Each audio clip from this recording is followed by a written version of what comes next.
La stratégie iranienne, elle est prête depuis très longtemps.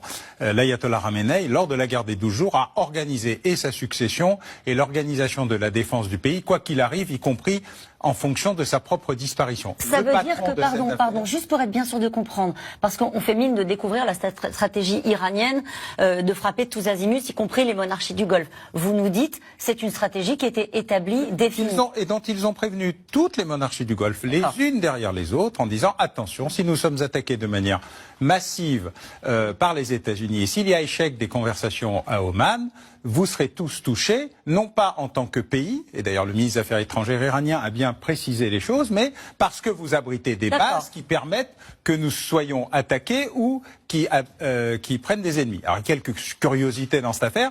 D'abord, l'attaque de Chypre. Je rappelle que Chypre est membre de l'Union européenne, préside l'Union européenne, et que celle-là était assez inattendue. Il faut être honnête. Même les Anglais ont trouvé ça un peu surprenant. Ils l'ont pas vu venir. Tous les autres ont été précisés, y compris l'attaque à Oman, qui n'est pas une attaque à Oman, mais dans le golfe d'Oman, sur des pétroliers. Et la précision a été donnée par les Iraniens aux Omanais qu'ils n'étaient pas directement impliqués, mais que c'était une attaque chirurgicale. Ensuite, il y a 2 ou 3 problèmes particuliers. D'abord, il y a ce qu'on appelle des cartes postales. Il y a la carte postale, je vise le quartier général ou le siège du Premier ministre d'Israël. Il y a la carte postale, je vise Beth Shemesh, qui est le siège du Likoud. Il y a ensuite l'effet secondaire du drone qui est intercepté ou du missile qui est intercepté, dont les débris tombent un peu n'importe où, ce qui arrive beaucoup en Ukraine, on en parle très souvent.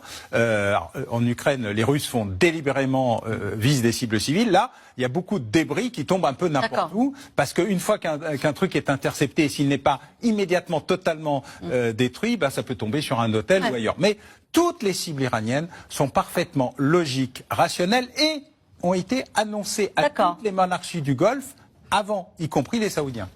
Agnès Le Pallois.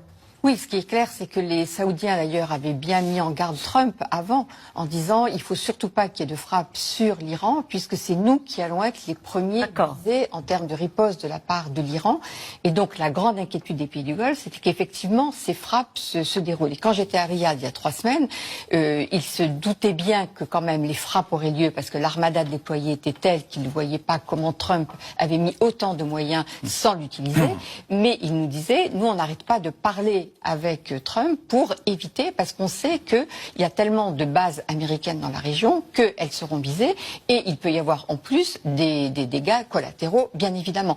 Donc leur grande inquiétude, c'était justement l'embrasement de la région, le fait que cette guerre ne se limite pas au territoire iranien et avec la riposte iranienne qui allait sur Israël, mais ils étaient tout à fait conscients